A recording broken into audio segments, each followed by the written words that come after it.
Morning, how are you doing? Okay, welcome to the Kyros Dugout Show. I'm joined here with Nyasha, Chochomi, and Larry Trusida.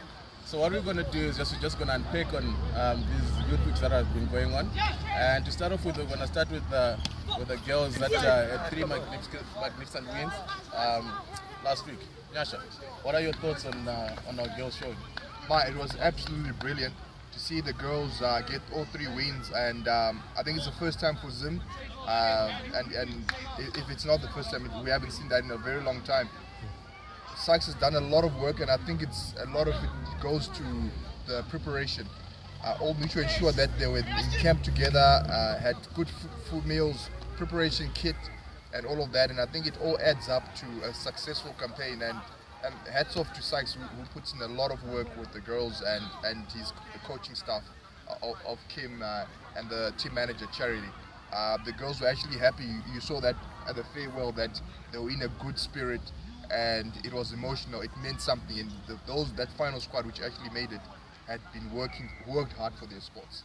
You speak of Sykes as a vital cog in that machine of making that under girls playing well. But Sykes has been with the team for 3 odd years. We see with the under 14s as well. Derek and Pangate have been together for quite a bit. Larry, do you think that's a secret to their success as well? Yeah, definitely. It's simple, you know what. You just look at the stats, look at what Gordon and Derek have done with their team, look at what Sykes has done with the team. And maybe I can just give you an example of cricket, what Strick is doing with the team, because it's just stuck with the same guys. There's a bit of continuity. You get to know who's who and what's happening, the strength of a player. And talking about Sykes, it's just been good indeed, because for the last 3 years, he's made sure that he wins at least 2 matches. So that shows you that there is something that he's doing right, and I think maybe some of the coaches should go and ask his blueprint, what he's doing, and also look at the composition of Sykes' team. That's the best thing indeed, because you look at if you look for the team that's Sykes pick, and you go and watch maybe the girls play, you would easily find those girls that were picked being the standouts, and also look at where they are coming from. They're coming from, yes, they are the dominant schools. They're also the likes of Kelsa, the likes of Vainona, the likes of Koromonzi. But the good thing, there are also girls are from Royal College, there are also girls are from Zwara Sekwa. Yes. It means that he's going everywhere. He's casting his nets wide, he's going everywhere and watching all the matches, and that's good for the team, and it's also good for the composition. It also gives you the chance to see the best kids, and everyone gets a chance. Remember, this is for the national cause. Yes. Okay, 100%. Now, Nyasha, adding on to that, so you're saying Sykes has been traveling, watching everyone playing, and I mean, that has created a bit of success in the team. Are we seeing the same with all the other age groups? Yeah, you see with the under 14s, Gordon is the same. They spend all year round going around looking for talent, and they know about the talent the year before. The same cannot be said though for the under 16s and the under 18s.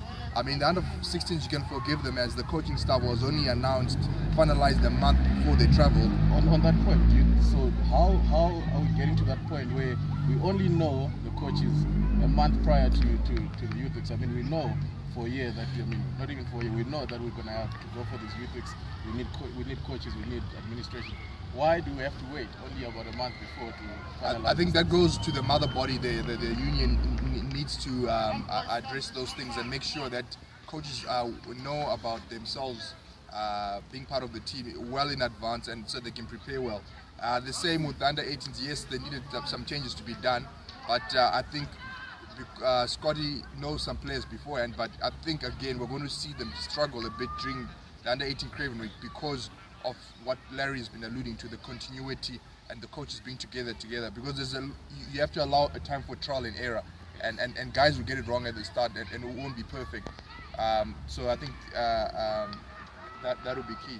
But I think the under 14's performance on yesterday was a standout performance. You had guys like Erasmus getting a man of the match award, and also number 13 Jameson. Yeah, Brendan Jameson.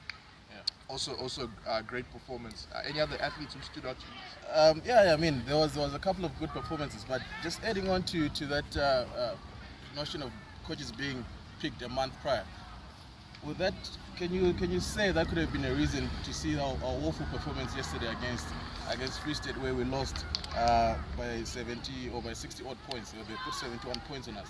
Do you think that could be a factor that coaches only knew, beforehand? Well, definitely it's one of the factors. It's a contributing factor. There are a lot of factors maybe to that defeat. Firstly, yes, the appointment of coaches. They were appointed just a month prior to the tournament, so they didn't have much time to look at the players.